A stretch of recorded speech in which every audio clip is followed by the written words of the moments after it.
Welcome everybody to another packed day in the BMA bathroom zone. So our first speakers today have got something really exciting to present. Last summer BMA conducted research on consumer purchasing trends, and one of the things that we identified was the importance of the role of the installer in that purchasing cycle. Another thing that we identified was that where the design of the project had been left to the installer, unfortunately there was quite a low level of customer satisfaction. So what we wanted to do back in March was try and understand that better, try and understand the installer, what goes on in the minds of the installer as they enter into that purchasing journey. And in partnership with our friends at Eureka Research and Jane in-house at the BMA, we embarked on a fresh project understanding installer habits, their behaviours and their interactions with the customer as well. We've received an incredibly high response rate, and for that we've really got to thank our brands who have got behind the research, supported it, offered up an amazing prize fund. So it's been an incredible response. But now's the time when we get to share the really interesting stuff, and that's the headline findings. And to do that, I am joined by Dave from Eureka and Jane from the BMA. So Dave, over to you to start with. Great, thank you Tom. Right, so just a bit of context setting really. I hate to start with the C word, but I am going to talk about COVID. We ran a survey in 2021. We said, we heard that there's a massive boom out there and installers are flat out and plumbers and builders, you can't get them to even come and work for you anymore. So we looked retrospectively back at that just to sort of check, is that the reality of what's been happening? And 80%, so 4 in 5 households told us that they had done some sort of work to their property in that last 12 months. That just kind of said to us, we felt there was a boom, and we can see it's confirmed that there absolutely was a boom. But look how spread around that whole home that was. Loads of stuff going on in the garden, and quite a lot of stuff in the bathroom. Obviously we're here to talk about the bathroom today. 14% of people had done some sort of redecorating, renovation, or a total refurb of their bathroom in that last 12 months. Doesn't sound a lot, obviously, when you put that into context of 26 million properties in the UK, that's a heck of a lot of work that has been happening.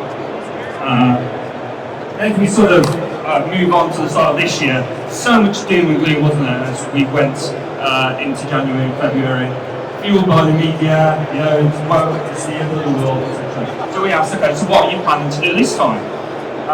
And this time we did it not by room that work was being planned, but by trade type. So which trades are going to be most in demand this coming year, so at the start of this year. And look where plumbing and heating was, at the top of the pile there. So 46% of households at the start of this year indicated that they thought they might need the skills and the services of an installer over this coming year. So that obviously indicates that there's loads of demand still in the system. The other sort of big contextual thing before we get into the results is the consumer. So we hear loads and loads about consumers being more confident, wanting to take jobs on, and commit time to researching and being prepared for their bathroom projects. We've been tracking this over 10 years now at Eureka and measuring how that confidence has been evolving. We've got 5 key categories down the left-hand side there, going from taps through to showering, down to rads. And look at that transformation. So we've curtailed this for the interest of keeping the slides nice and succinct. We've gone from a 30% amount of confidence amongst householders to purchase a tap, for instance, up to nearly exactly 2/3 saying that they're confident. That's confident to purchase. Some of them might have a go at fitting themselves and then freak out and then call in a professional, of course. But the overall trend you can see is upward towards the householder. So then where does this leave the installer? Because we know they're still important, we know they know what they're doing, and the householder will still need their services. So sort of squaring that circle is where we come in terms of understanding installers and their insights. So where does that real power lie? When we run a piece of research, we always want to find something really interesting in the research. The worst piece of research is where you just come back and you just go, well, so what? And when we ran the research for the consumer purchasing trends in 2022, which some of you will have seen this report here, we had a really great stat right at the end, and it's this 40%. And this is why we went on to run the installer research. And this kind of stat is what makes you want to look into an area in more depth, and just to understand why you would get that kind of result. And this question came right at the very end of the research that we did. And the question was, get it right, who or what had the greatest influence over your choice of bathroom product? And 40% of homeowners who've had a bathroom fitted within the last 2 years said that the bathroom installer had the most influence over the products that they chose for their new bathroom. So that made us look a bit deeper. So this was the research that we ran. The research was to see whether there was a difference in purchasing trends between pre-COVID purchases for bathrooms and post-COVID. And because we had data running right back to 2013, we could actually benchmark any changes that went on during COVID and whether they continued afterwards. And what we found, there was a spike in certain behaviours, but generally behaviours that were going up anyway continued to go up, and behaviours that were going down continued to go down. So when we got the stat about the installer, we looked further at the influence throughout the whole of the purchase journey. And what we've got is that 16% of homeowners thought that the advice from the bathroom fitter was the most important piece of research that they did. So this is before they've even started looking at products. They're talking to their installer to just start talking about their new bathroom. 28% of homeowners had their bathroom planned by their fitter. 16% of homeowners relied on their bathroom fitter to supply all of the products for their bathroom. 25% of homeowners chose a retailer because it was recommended to them by their installer. And then the biggie at the end, who had the most influence over the products that they purchased. So that's why we went on to do the research. I'm going to hand over to Dave to talk about how we actually went about this research. Great. Thank you, Jane. Well, first of all, this one I want to say thank you to the BMA for doing this properly. So there's so much research that happens in this sector that's based on, say, a sample of 100 plumbers, 100 installers. And it's done for PR purposes, and it's dressed up, and it's called research. And it is a form of research, but we would argue in Eureka that it's not robust research. It's not representative. It's not representative enough of the sector overall. So we're really heartened when you came to us and said, look, we're going to do this, and we're going to do it properly. And we absolutely do it properly. Gosh, we've got nearly 700 responses from installers. So anyone who has an engagement role in their job to talk to plumbers will know how hard it is to get meaningful engagement from that many installers in this world. And it wasn't by fluke. Absolutely, prizes do mean points. Fantastic. Jane will be going through the people who kindly donated these prizes, but that added up to over 6,000 quid's worth of stuff. There's bathroom, furniture and products in there, as well as tools and vouchers and cash. So it's definitely the higher end of the prize pot that we would typically do. Typically about £1,000 worth of prize pot gets a level of engagement that we would like to see. £50 worth of Screwfix vouchers just doesn't really cut it, really, frankly. So we know what we're doing in this space. We regularly do these sorts of surveys. We've just got sort of the typical features that we deployed in these areas. So making it responsive, so it also works online as well as desktop. Really important when you're engaging with people who are out and about or in their vans.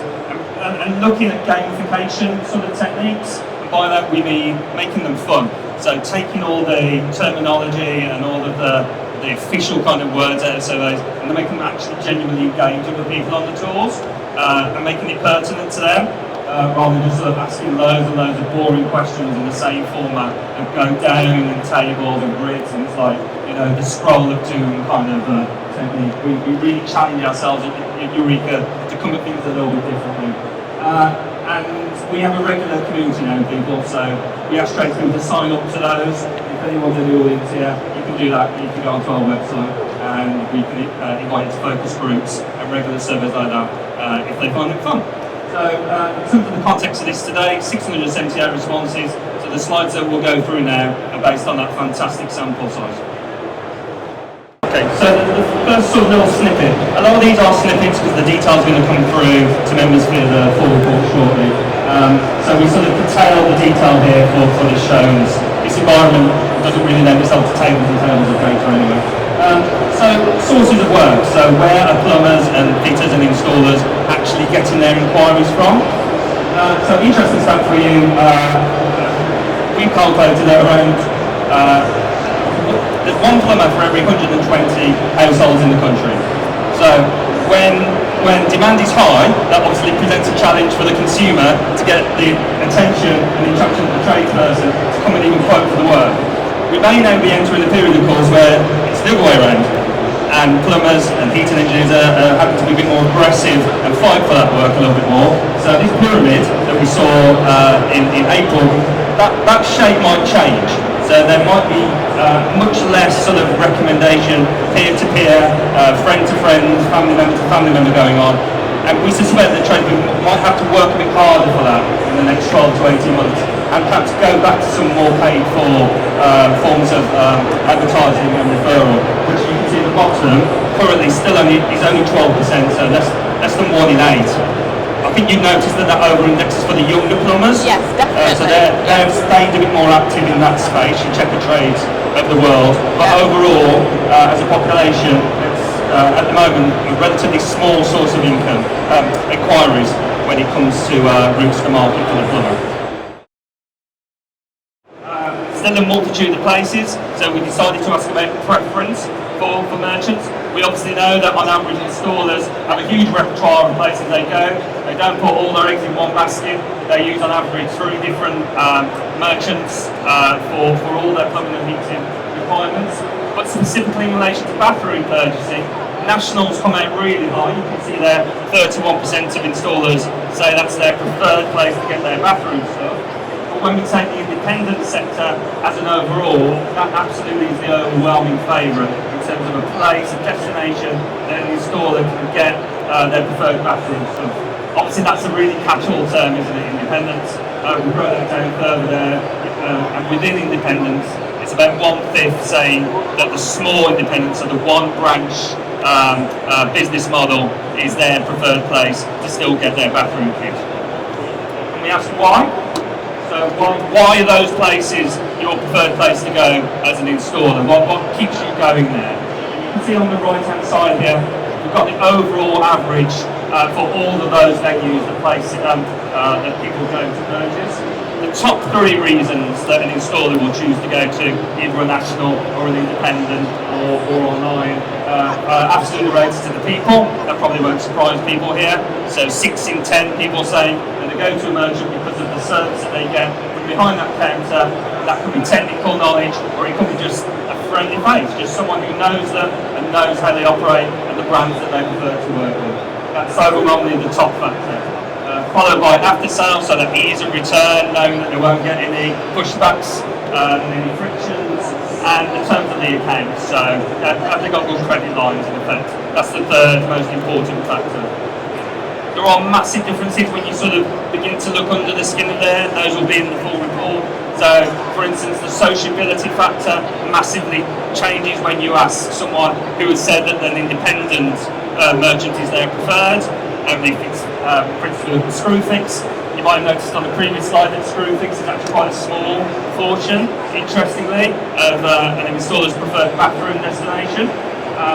But of that small number of installers that are increasingly going to Screwfix for their bathroom stuff, that will be things like location, convenience, brands to a certain extent.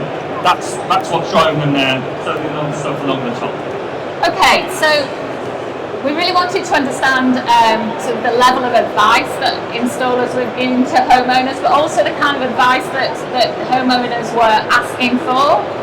And we found that basically homeowners asked installers about absolutely every single product. The top of the tree was showering, and 90% of installers said that they were asked about shower controls and shower screens and shower trays were the top category for needing advice on, but very closely followed by shower controls. And also by taps as well, we want advice on taps. Products that we're getting asked about less, smart toilets, wet room systems, and wall-hung furniture. And actually, 37% said that they were rarely or never asked about smart toilets, which I think is a reflection of the relatively low penetration of this category in the UK.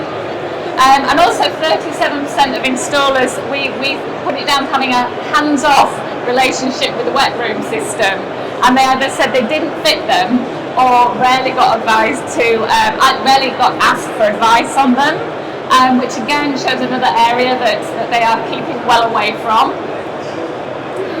We wanted to understand also how they went about product recommendation, and we got quite a lot of data on sort of different categories. But basically, when they're recommending a product, they will recommend a product that they have previous experience in fitting, and also that it's a fit and forget product. So those are their top two reasons for promoting a product to a customer. And then next, it comes down to the more aesthetic levels. Is it going to fit with the kind of look that the customer is going for? But first and foremost, have I fitted it before? Can I forget about it when it's in there? And then on the other side as well, if the customer is going to buy a product, where are they going to send the customer to buy this product? And this site has a slight change, because with products it's all about what the installer wants and their comfort level. When they're sending them out to the retailer and where to buy products for the homeowner for themselves, they're then thinking more about the homeowner and what the homeowner needs. So they are sending them, regardless of where the installer might actually buy products themselves. If they're sending a homeowner somewhere, their top categories has a good range of products to choose from, has a great showroom, and also keeps a good level of stock so the customer can go in and buy what they want. So there's different ways. Their advice changes depending on who they're talking to, what they want, and whether they're going to be buying it and whether they're going to be fitting it. So for products, it's what's comfortable for them. For retailers, it's what is going to make the homeowner be comfortable with going into that showroom and being able to buy what they want. I think we come towards the end of the results. This kind of builds on Jane's point here about trying new products and having the confidence to do that. So we asked very directly, what would give you more confidence to try out a new product?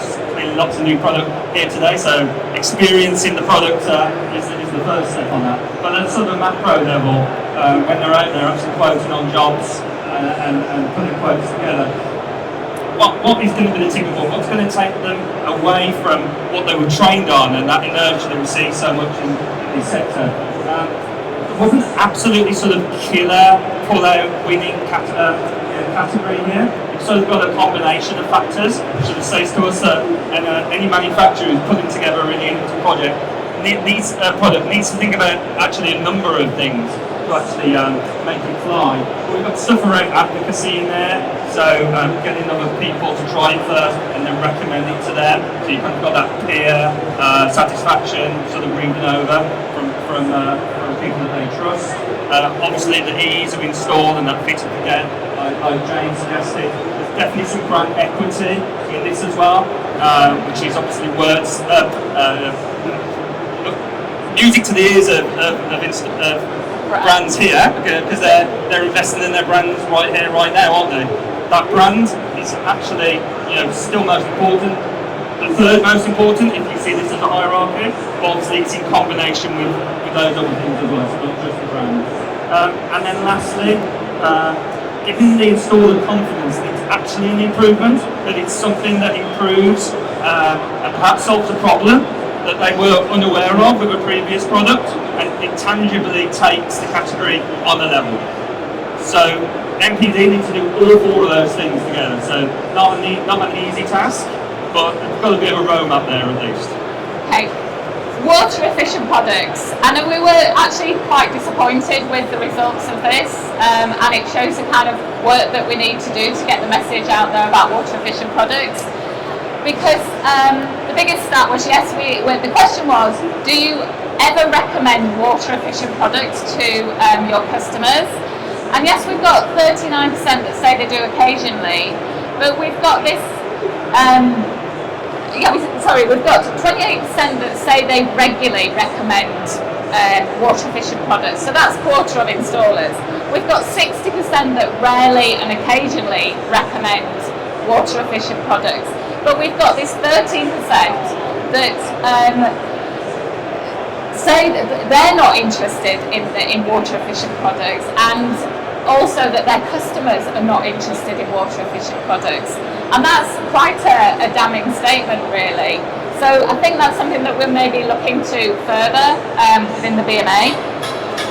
We found that the younger installers were more interested in water efficient products themselves, but they also said that more of their customers were not interested.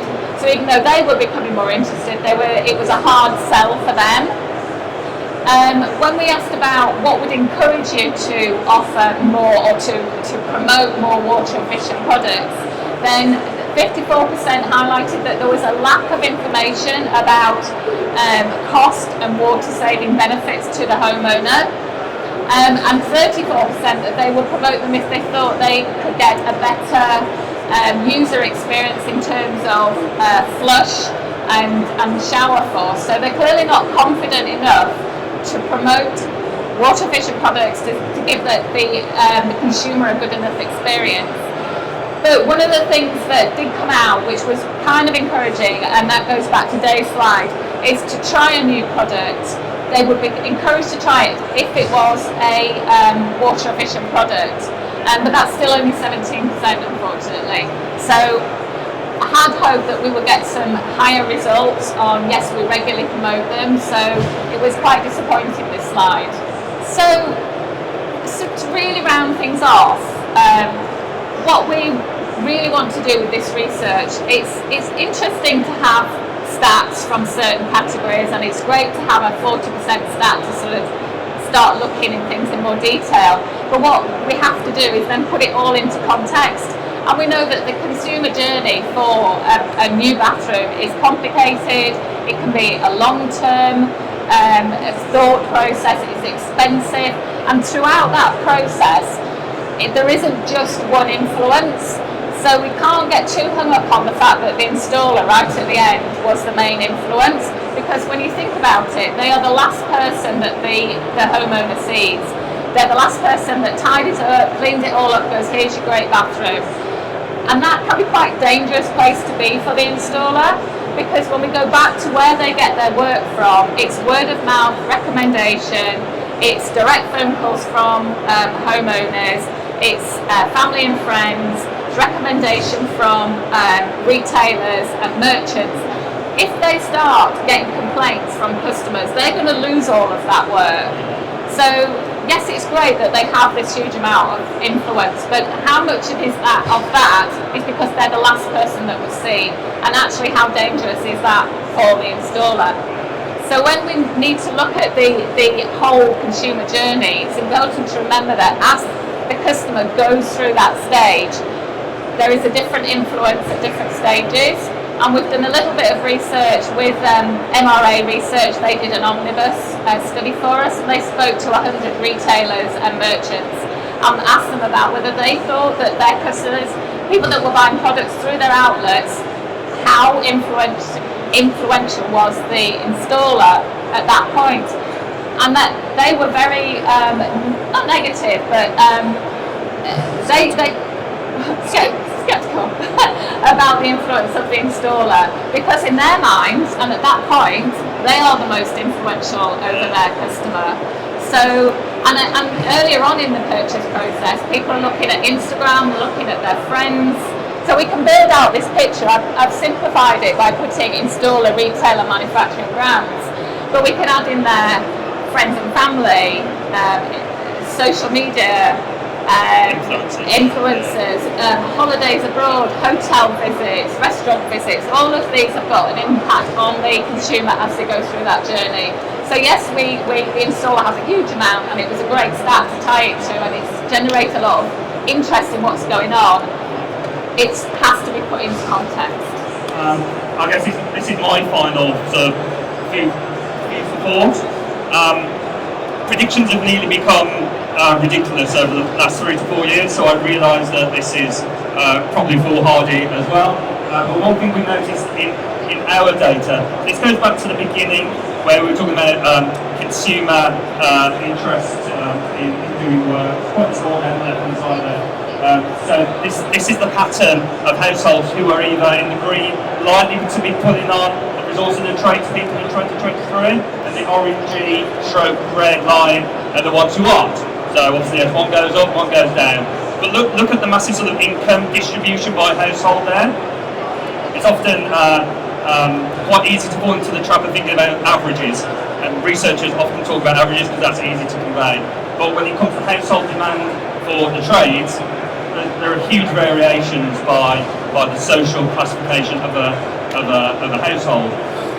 So if we go to today, and all of the news that's been coming out in the last few weeks, all the indications seem to be, don't they, that it's going to be those with mortgages, the middle income groups, people in their 30s like myself, who are going to be feeling the crunch the most in this next sort of 12 to 18 months. That could present a huge problem for installers unless they're very careful, because look at the huge blip we have in the middle that those people represent. If those people aren't going to be moving or purchasing big ticket items, that work could quite quickly dry up, which could mean either gravitating more to the more richer, affluent end, or perhaps looking more down the other end where value for money sort of products still has quality, but they're going to be looking for different things as consumers. So there'll be a diversification, you might say, of demand perhaps coming up, or not. So, anybody that wants to get hold of the headlines from the research can download our Key Insights report by scanning the QR code there, or there's a link below. That is just the headlines. If you're a BMA member, you will get all the questions and all of the answer data in chart format, and we'll be doing a webinar July to dig down further into the data for our members.